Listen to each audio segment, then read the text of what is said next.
I know that every woman will have seen something going on that was not always was in the shadows.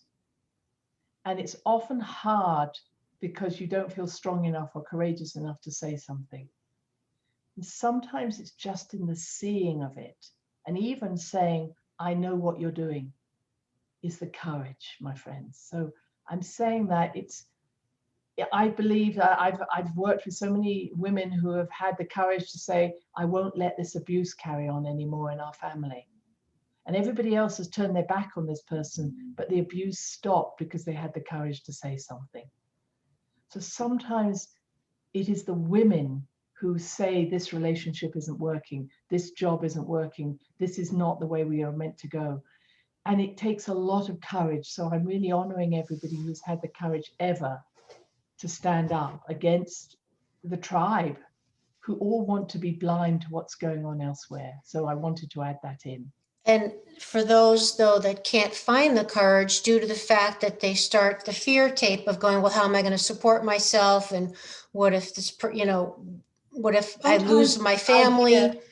Sometimes it's just the acknowledgement inside yourself. I see what is happening. And this brings us on, I will come back to the Piscean and the Aquarian age, but remember, we are all surrounded and helped by guides and spirits. Mm-hmm. And we often forget that amount, whether you call them angels or you call them star beings or you call them guides, they're all somewhat the same. But everybody has guides. Maybe we need a better word. We all have cheerleaders. We all have friends. We all have a star family, a soul family. And sometimes all I will do is pass the message to my soul family and say, I see what's happening. Please help us. So sometimes you don't have to verbalize it, but having the courage to say, this is not what I want to have as my legacy for the future. In other words, if I've got children, what is the legacy I want to pass on to my children? And it doesn't have to be, I'm going to fight everybody. Just in being able to say, I want the very best for my children, my grandchildren.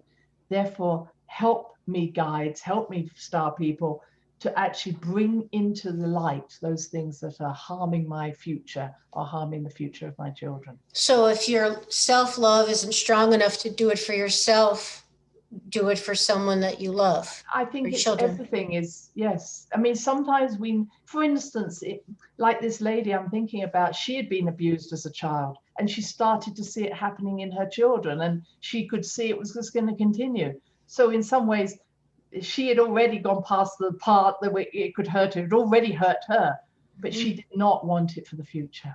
Mm-hmm.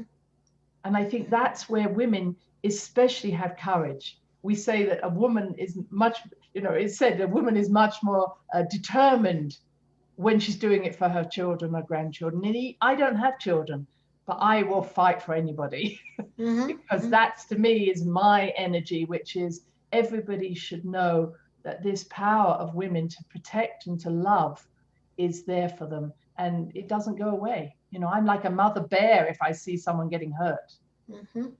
And so, wherever that's within every woman and men, but women do it in a way that says stop. Yeah. And that's more powerful when women speak from their sacral chakra, from bringing that energy up from the earth, and they go stop. It will stop. But we haven't got enough women at the moment who are willing to do that.